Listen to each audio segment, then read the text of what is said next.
Welcome back to the MBM Vault, live from the Media Hub on riotradio.ca. I'm your host, Nicholas Carlo, and this show is all about music, local news, industry news, and most importantly, fun. Before we begin, we would like to mention an upcoming event through Breakthrough Events that they're holding. It's called the Tiniest Desk Concert. It's on Friday, February 21st from 7 to 9 p.m. Make sure to attend for a cozy music experience at Cops Record Oshawa. This event is free to attend. Again, February 21st from 7 to 9 p.m. at Cops Record Oshawa. Looking forward to seeing everybody there. Now today, we'll be interviewing a Durham region native and hip-hop artist. Please welcome Mike Woodz. Yo, what's going on, Durham? How you doing, brother? I'm good, how about you? Not too bad. A little bit of a slow morning. It's been snowy as well. Snowy as hell, and you guys got me out here up before 10 a.m. on my off week. That's okay. I mean, that's fine. Normally, this is normal for the shows. Just try 8 a.m. classes and see how that goes. Yep. So, no thanks. Let's start with like a personal background kind of thing. Like, what got you into either music in general or hip-hop music? Like, where did this all begin?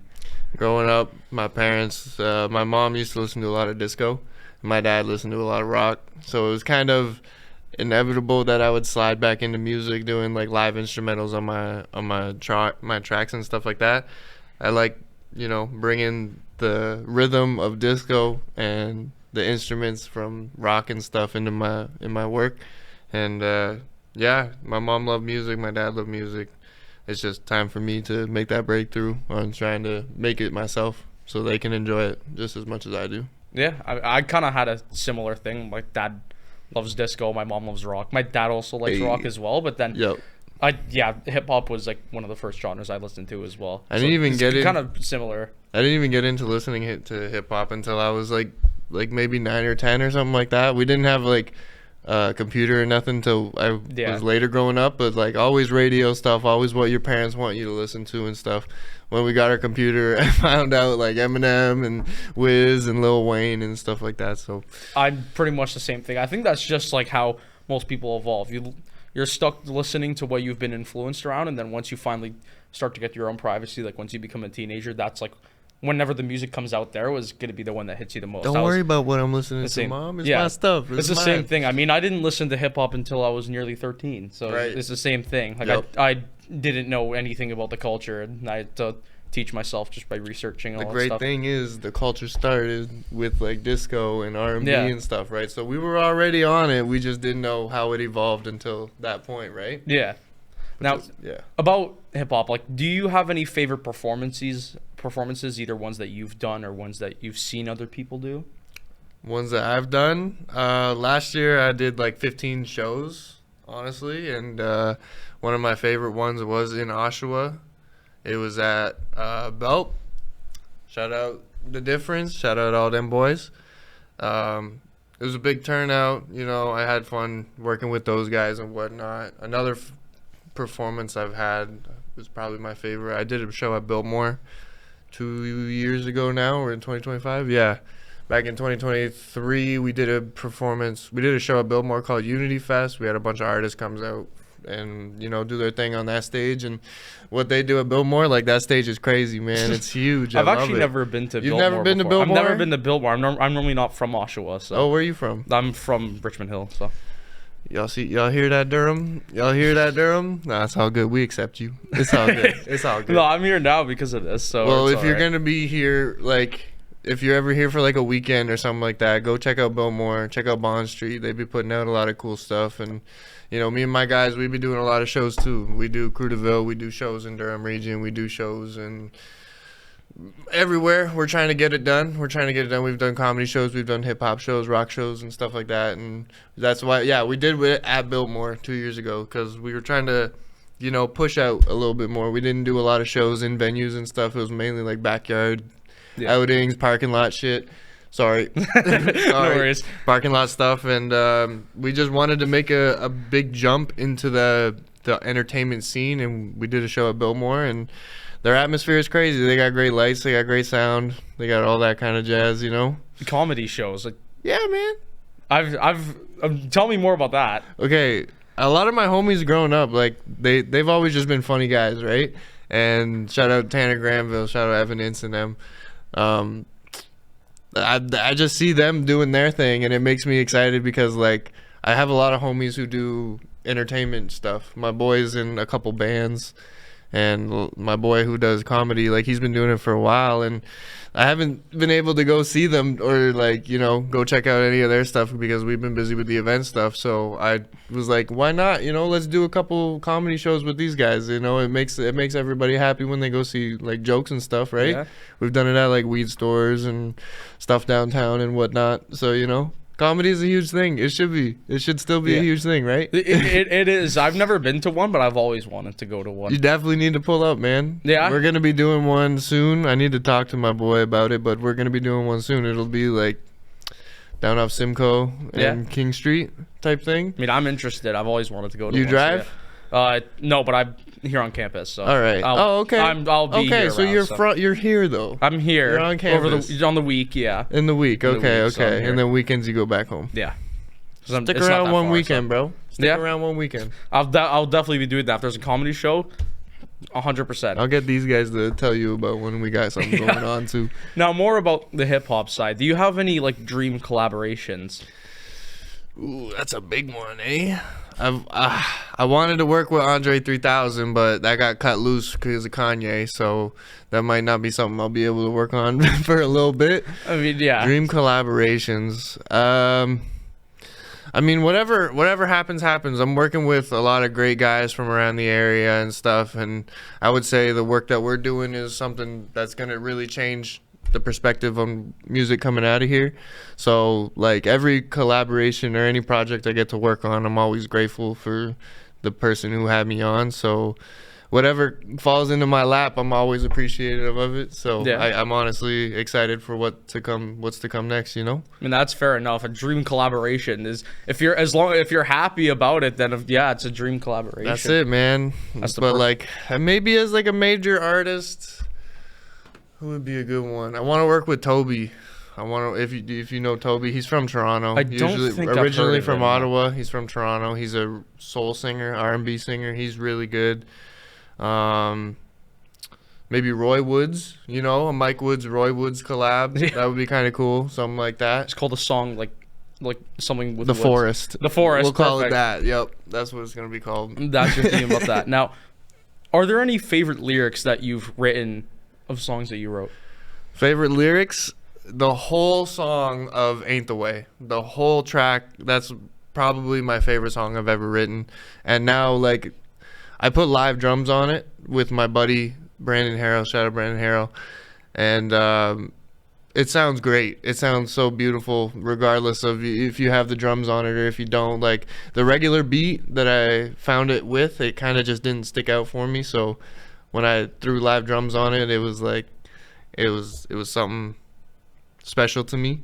And the lyrics I wrote for that, I was in my bag at that point, man. I couldn't believe what was coming out of my brain when I was writing this song. So It was like you have like a period of time where it's just like I have so much to that's say, it, and bro. it just goes out. Like 2020, I was holding some defense. You see how I'm reaching? I mean, even like live drums, like that's even today, like that shouldn't be considered a rare thing, but it is, and it's a good twist. It's like sometimes right? live is just better because right? Like sometimes, especially with certain instruments, like with you add like a legato or something to it, you can't produce that digitally, really. Exactly. You have to do it live. It's something that you're expecting every time you hear it, right? Like now you're like, oh, that's gonna sound the same every time. But then when it's live and you're expecting the live mix, it's gonna sound completely different. Yeah. They'll throw a little spin on it just for the fans to be like, whoa, that sounded kind of different, right? And when I perform this song, like if I can't have a drummer, I'll do it without the beat.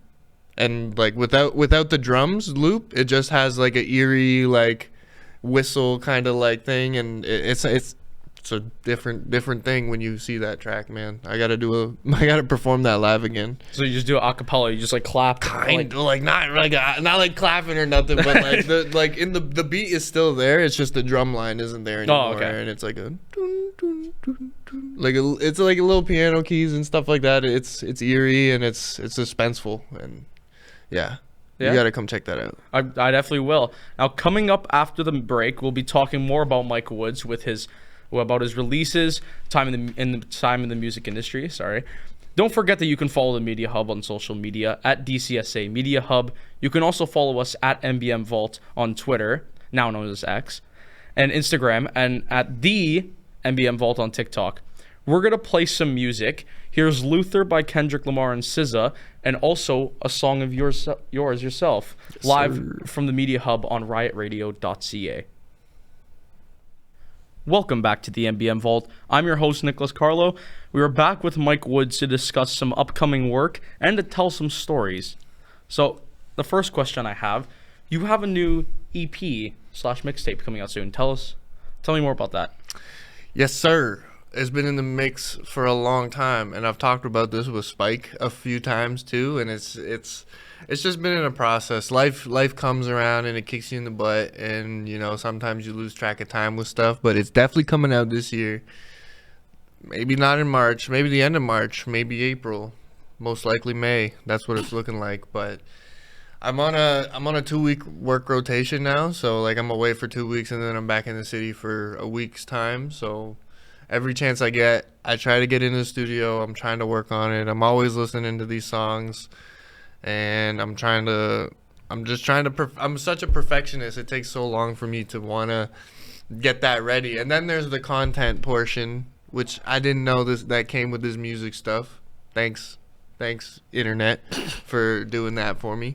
But yeah, it's kind of just a big process. Like, the songs are done. It's gonna be 8 or 10 songs. Okay.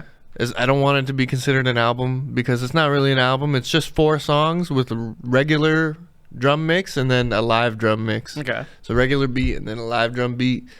So 2 of the same song, but it's just something that like I want to incorporate in my style a little more when I'm trying to push forward with this stuff. But I've been making new music, just like that last song that just came out. Like, I just showed you the demo that we did. Yep. And you know, stuff gets built up over time. There's so much stuff you get caught up on. Like with new music, it's like, oh, is this the time? Is this the moment? Is this the moment? And then you make something new, and it's like, oh, but I want to drop this, but I still have this to put in the vault. And a lot of organization. You know, you would think that it's just like post a track, make a video. That's not that easy. It's not that easy. You need to be committed. You need to be willing to put that next step. Right? Yeah. So I think that is one good thing about, like, one really great thing about being an artist, where it's like you can really work whenever you want. Really, like, you can, sometimes you're running out of ideas, and then all of a sudden you're sitting there, it's just like, I have a melody in my head or something. Oh, go write that down immediately. Yeah, like, let me take a quick little bathroom break, and then go write it down in the bathroom at work or something like that. Unless if you're Eminem, where it's like, okay, I get in the studio at 9 and then I get out at 5. You know what I mean? He does that. I think it's because he's a family man. Like, he could be in the middle of recording something, it hits 5 in his alarm. He's in the middle of recording his vocals. He could be like, no, I'm out. Nah, I'm out. That's it. He's out of the clock. You know, you got to know your worth when you're doing this too, right? Yeah. You got to know what you're putting this for and how much you're putting in towards it and stuff. And a lot of guys figure that out a lot sooner than later, and unfortunately a lot of guys don't figure it out sooner than later. So because you can work at any time you want. You have like footage of some of these rappers in the studio at like 4 in the morning. It's like, and then the next day they're tired and they ain't working or making bread during the day and stuff. They can just do whatever. They just let their music like make the money for them. It's like they have enough money where they don't have to be working like 9 to 10 hours every day. And you need a schedule, man. And when I'm not here in the city, like I'm thinking about music a lot, and I'm trying to write more, and I'm working on beats with my boy who works with me. And when I'm back in the city, I'm in the studio every day. I'm trying to be in the studio every day. I'm missing time. I'm missing out on stuff I need to catch up on and whatnot, right? So, you know, I'm not taking no days off. I'm making money or I'm making music. That's the in between. Taking that extra time. That's right. Any extra time. Now, you mentioned that there's gonna be 4 songs on the EP. Tell us more about those 4 songs. You already mentioned the separate drum track one, but is there anything more? So Ain't the Way might be on there as like a 5th song, deluxe or whatever, but like without the drums. I'm gonna be trying to get a lot of animated videos done for it, kind of like cartoony type thing, but I haven't done a music video in a while. Maybe I should definitely get a couple of those done. I need to drop some singles and work on some videos, and then I'll be able to at least put something out by next month. Yeah. You know, at least a single just to like, you know, put a little tease on, right? But yeah, something like that. And those songs, or not the songs, the little graphics you make those yourself? I try to. That's because like after good. I spent a whole bunch of money on a music video or something, you know, like my stuff is running thin, so I gotta kind of make my own kind of videos and stuff. I've been really interested in getting into the editing stuff. Like for my company, we do all the poster work, and we do the post production of like shows and events and stuff, and we do that all ourselves. We don't output that to anybody. We're thinking about, you know, getting a guy on there to help us out who knows editing and stuff like that, but for the time being it's all us. Like, you know, funding runs tight here and there. Yeah. So we got to do it ourselves. We got to put the work in to make it show, right? I mean, it's still like an impressive thing to like have that versatility, where it's like most of the time you get these high up artists where it's like they'll have the songwriters for them. They're mainly there to record. They have like a 10 to 20 person team where they like have separate people doing the graphics or running the social media. It's more impressive when you have like someone like yourself, like working on the graphics as well, doing the producing, doing the lyrics, like doing everything. I mean, until I can have a team of 20 people, that's what I'm gonna be doing, right? That's just where you start. You start off doing more yourself, and then the higher up you get, like the responsibilities are distributed amongst other people. It gives you more time to work on the music, right? Yeah. It gives you more time to work on the main task at hand. But me and my guys, we put our heads together and we make it work. No matter what we've been doing, we make it work. Just the three of us. It's you know, people come in and help here and there, which we greatly appreciate. Excuse me. But it's just been me and my guys, me, Daniel, and Xavier Oxby. We've been making this work for Recruiterville for the past like 4 or 5 years now, with some help of the homies who believe in our work too, and we appreciate them. And that's what we're trying to bring. We're trying to, you know, show you that you can do it yourself and get it done, whether you got to do it or not. You know, you got to get your own, whether you need to or not. Yeah, everyone starts off somewhere. Now, more about the graphics side. Yep. I was going through your profile, and a cover stood out to me the most, and it was behind your song Adversary, where the cover it looks like you're holding a piece of newspaper while it's burning on fire. Did you see the music video? I sadly did not, but tell us more about that. Tell us the story behind like the actual taking of the photo, the inspiration behind it, reasoning, everything. The whole video itself, that was like my first professional like step into getting into music and stuff. Like I was making music and dropping demos on SoundCloud and stuff all the time, but I was like, something needs to change. I've been going to a studio that really does my vocals really well, and I felt like, you know, if I was gonna make a statement for this music stuff, I needed to, you know, show it. So I put a whole bunch of money together, and I got some help from my friend and a couple other people who were doing their directing stuff. A lot of people I'm still in contact with today still. They helped me get like my first real piece of work out into social media and stuff, and something I can promote other than just like the files that you get on your phone, right? Not like, and while I was making that song, like a lot of inspiration, like it was around COVID, man, so like there wasn't really much I could do with what I had, right? Like I can't be getting like a whole big film budget or nothing like that. It was kind of just like work around with what you can before you get caught, so you don't get a ticket or nothing like that. So the newspaper I had, it was Doug Ford saying "Who's in power now?" something like that. It was something like that, right? So I was like, dang, that's crazy, because of what's going on with everything, with COVID and the lockdowns and blah blah blah blah blah. So I was like, nah, set it on fire. I said, set it on fire. It was actually on fire. It was that must have hurt. Oh man, we had to do like 4 or 5 takes with it. Oh God. I wasn't wearing gloves or nothing either, so I was like, okay, we're just gonna hold it like this and make it look like I'm not gonna burn myself real quick. I was looking at that. I'm like, aren't there, like, speaking of safety regulations with COVID, it's like now you have like possibly lighting yourself on fire. I don't got no health insurance with this music stuff, so we gotta save up just to get some life insurance. It was very interesting to look at that. Now, it was exciting. More about like just being an artist in the industry. Like, what are like 3 important things that you would tell someone in the same shoes as you, like coming up in the music industry? What are like 3 like main important things you would tell them? 3 things that I've learned, stay consistent, because without your work ethic, you're not really gonna get too far. You need to be willing and able to do it no matter the cost. I can't say I'm at that level, but I'm really trying to get to that level. Yeah. I've found loopholes and, potholes wherever I'm stepping sometimes, but I'm slowly making my way back into the consistency of it. Get connected, go meet people, because you never know who could help you with something, studio-wise, vocal-wise, performance-wise, tour-wise, if you're at that level, right? Stay consistent. Stay, get your connections in order, and have fun with making what you're doing. I'm a very hypocritical person when I listen to music, and I have a very strong opinion about a lot of things. But if it's the music that you like, and the music that you think is worth listening to on your own time, that's it. You got it. Yeah. Stay consistent. Get connected and have fun with your stuff. Don't take it too personal. This is not a business you want to be taking stuff personal in. Yeah.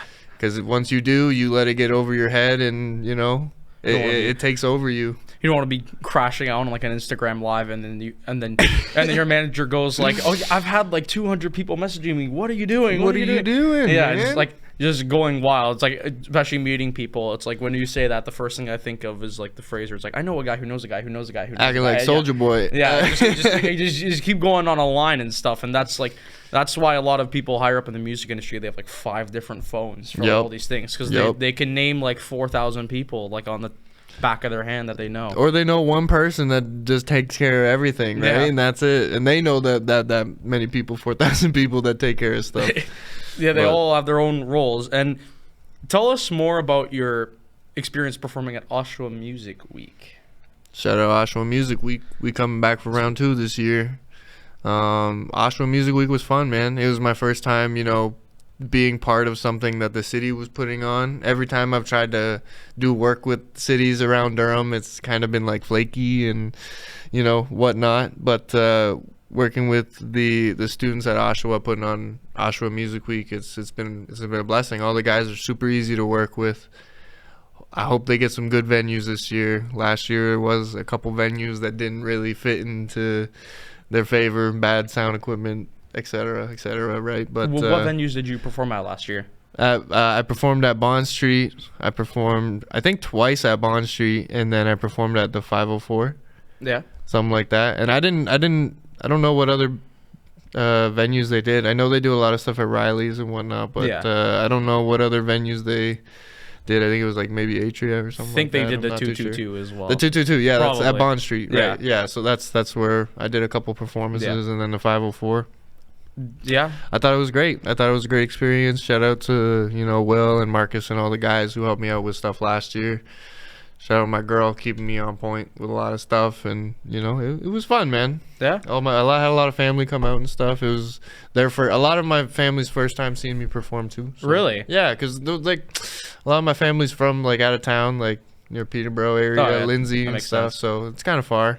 But How far is Peterborough from Oshawa? it's like an hour 10, something like that. Yeah, that makes sense. Nothing crazy, but like it's like if I have shows downtown all the time, they're not gonna come downtown. Yeah, like Right? not every single time. Not Especially every if you're time. going like multiple times a week. It's like That's it. they have their own schedule. Especially kind like of last year. Like I had 15 shows last year, and a lot of them Yeah. were downtown. A few of them were in Durham, but majority was downtown. So thing. Yeah. Yeah. Now, coming up after the break, we'll be back with Mike Woodz to discuss the Grammy Awards, the Kendrick Lamar Super Bowl halftime performance, and some final words of wisdom from Mike himself. Don't forget that you can follow the Media Hub on social media at DCSA Media Hub. You can also follow us at MBM Vault on Twitter and Instagram, and at the MBM Vault from TikTok. We're going to play some music. Here's 777 by Joji and Kill Bill by SZA, live from the Media Hub on riotradio.ca. Welcome back to the MBM Vault. I'm your host, Nicholas Carlo, and we're back again with Mike Woodz to discuss the Grammys, the Super Bowl halftime performance, and to share some final words of wisdom. So let's start off with the Grammys. What were like your biggest takeaways from the Big Four winners? Bro, the Grammys are, to me, I'm not a big fan of watching the Grammys. It used to mean something to artists, and I'm not in any big position to be saying anything about a Grammy. I'm nowhere near a Grammy level award-winning artist, let alone Canadian music award-winning artist, right? But it's kind of just satire, in my opinion. Is this the big four you got going on here? Yeah. Okay. Album of the Year, Cowboy Carter by Beyonce. Have you listened to that? This ain't Texas. I mean, that's one of the songs. That's the only song I know. No, and I've heard a couple other songs same, on there that yeah. are just not even country. They're That's like the same rap way. albums or something like that. Rap songs. Yeah. And, I mean, that Okay. award, a lot of people have been hotly contesting, saying that it should That's have a been hot. something That's else. a hot No, topic. it was right a there. really, it was a really like stacked award though, because like you can name a big artist now. They had a nomination on there, so like You see how they all making country music now too? I've noticed that like in the past like 3 years, country has like been on a really like rising level. has, Where it's it like has. beforehand, it's like I would hear nothing but bad things about country, and then 2023 you have like Morgan Wallen and other artists like that. Even Post Malone dabbling into some country. It's like dabbling into country. It's blowing up. Like I did not expect a genre that has such a bad like reputation for it to rise up like that again and become, I think in 2023 is the biggest genre. It's that or Latin music. That's as like the rising music genre of things. Like I've noticed country has blown up a lot. Like I didn't listen to a lot of country music growing up. It was a lot slower, and I didn't want to be part of the country scene for some reason. It really like picked my musical brain on what I wanted to like and not like. Like I liked rock. That was kind of my limit. And country, the twang and the slang with it, it doesn't pique my interest at all that much. I did work at like Boots and Hearts back in 2016. Like I was like garbage picking and stuff like that, but I got to see the show for free, which was pretty cool. That was probably the only time I ever got into country. Well, which show? Man, this was like almost 10 years ago now. 9 years ago. Oh yeah, I guess 2016. It was definitely like Luke Bryant. Oh. And a couple like other bigger names and stuff like that. I didn't really pay too much attention to it, but yeah, I'm not a big country guy. I try to stay away from country a little bit. Honestly, I think a part of the reason why I kind of feel the same way is because I think I've just grown up around people who don't like it, aka my parents. They are really not big fans of country, so I think it just rubbed off on me a little bit. I grew up around people, which is kind of unfortunate because there's still like good some music good country in it. songs. There's good country songs. There's still good country songs. Like even though it's like not for me, there's still good songs from that genre. Exactly. Just, I think just growing up around people who just hated it so much, it makes you want to hate it too. Yeah, I grew up around people who just loved listening to it, and that just made me hate it. I can't lie. Like my sisters are into country. A lot of my cousins, like they live out there, right? So yeah, I'm not on that. I can't agree with it somehow. I'm sorry. I can't agree with country music. Oh, no worries. Well, also another.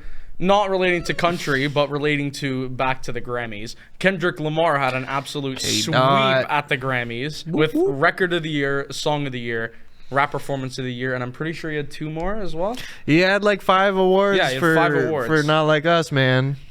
Immediately, the first thing that everybody brought up was during Kendrick and Drake's feud is Drake had a line, and I think it was in Family Matters, saying Kendrick just opened his mouth. Someone go get him a Grammy right now. Someone go get him a Grammy right now. And now he's gotten 5. He got 5. How's that? He got 5 of them, making you look like a big fool. So big. This feud is interesting, man. This feud is interesting because it's like there hasn't been a song related to the feud released in over 9 months. But it's still kind of a thing, and like. Even before that, it's the first diss track in history to win a Grammy, let alone 5.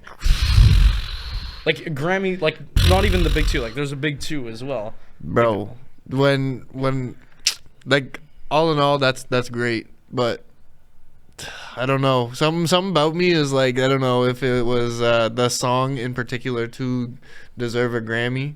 There are a lot of hardworking, talented artists out there, and Kendrick Lamar, don't get me wrong, he's one of the hardest working artists out there. You don't see him on social media posting and gloating like, Drizzy is. But, I felt like it could have been something bigger than just a diss song that made the whole world or the whole music industry in general of like North America and stuff. It made them, think that that's worth getting a Grammy for. And I think that, you know what I mean? Yeah, it's super satire these days with the Grammys. Like they're going for, the fan favorite pick for a lot of this stuff, right? And obviously, like if you're getting the most streams, you deserve it. But it's about the principle, maybe the concept. I don't know. Maybe I'm just s talking and just making my own opinion about it. But no, that's fine. You have all right here to say whatever cause controversy about you yourself, like right? about it. Yeah, because I mean I think a big reason behind it is because not only was it like a diss track, it was one that like united the whole West Coast because it was like a West Coast club song alongside it. So imagine dancing along to a song where you're pretty much accusing Drake of one of the worst crimes possible. Yeah, like, and it got a Grammy, right? It got a Grammy, right? Five Grammys. Five. So like there's a lot of for the Drake. It's like it's probably. I mean, if the song didn't sound that way, like if it was the same lyrics but you change it to like a boom bat type of beat, it doesn't even get nominated. It wouldn't get any notoriety. It wouldn't get any nominations, but because it had that West Coast beat, and because of course you see at the Super Bowl where you have Serena Williams crip walking like that too, because they dated, Drake and Serena Williams. I genuinely didn't know that until recently, but that's a good segue onto the halftime performance. What were your thoughts about the halftime performance? A lot of theories on it, man. A lot of like open-handed, like backhanded theories on how Kendrick sent that up. Me and my boys did a stream about it a few days ago, like on Tuesday, and we kind of talked about it a little bit. A lot of theories go around with how he did his performance at the halftime show. A little upset they didn't ask Weezy, but what can you do, man? Lil Wayne, he definitely should have been brought out or something. That also leads to another question I have, to where who would you like to be the headliner for the halftime show? Do you know where it's gonna be?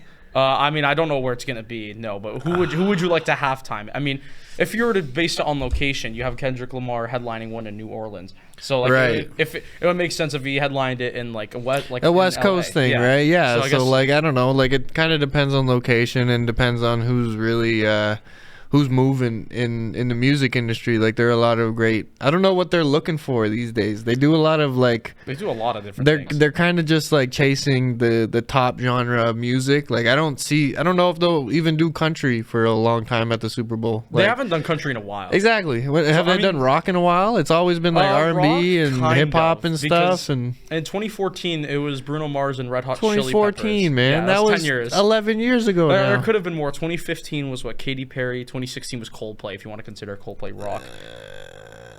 Maybe. Yeah. But other than that's probably like the closest we've gotten in a while. So like they might go back to that as well. I won't be surprised. This is my prediction, not like necessarily who I want. I won't be surprised if they have Sabrina Carpenter. Sabrina Carpenter, the Disney Channel. I won't be surprised. You wouldn't be surprised? I wouldn't be surprised if they had like Beyonce come out or something. Like watch it be like in Texas or something next year or something like that. Like I could just definitely see like a major artist. Like the last couple performances from the Super Bowl have been, all right. I like The Weeknd's performance. I like Dre's performance. I don't even know who was on there last year. Usher. Usher? Yeah. No way. That's been a minute, bro. His was all right. He kind of circled around the stage a lot. But they might as well just bring out Justin Bieber next year for the Super Bowl. That might as well be it. That's why I'm thinking, because they brought up like Kendrick being so popular this year. They either may go back in time for next year, or they'll bring up something like Sabrina Carpenter if she like accepts it, or even like a Taylor Swift. I didn't know Taylor Swift. NFL can't afford Taylor Swift for the Super Bowl. I mean, it would kind of make sense. I mean, if the Chiefs make it to the Super Bowl yet again, then and lose for the fourth yet time again, but it's okay. They won only last just year? lost. They won the past 2 years. So I'm not football. Yeah, I like basketball. That's what I like. Yeah. I mean, now to end off the show, yes, sir. Any final words of wisdom you have for the audience? Be yourself.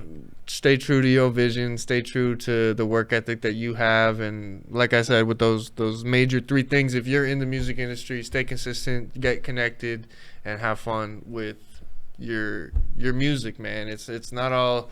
It's super serious sometimes when it comes down to it, but for the majority of it, you're doing something you love, and you're doing something that no one can take from you or change in any way, shape, or form. It's all true art from you and from your standpoint of things, right? Like, you have the say to put the music out, and you have the say to change it, and don't let anybody else kind of do that. That's all you, man.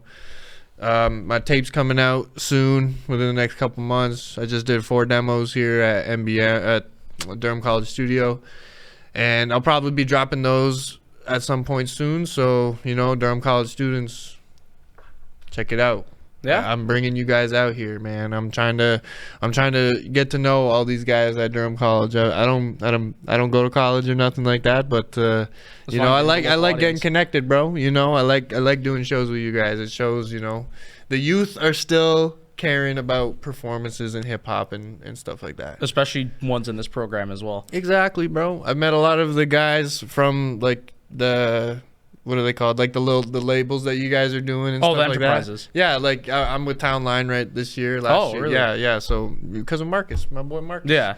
Last year, my boy Will, he helped me out with. He was being my manager last year. I forget what we was. What the name was, but that's okay. We'll deal with that later. But yeah, I love working with Durham College, man. You guys are sick.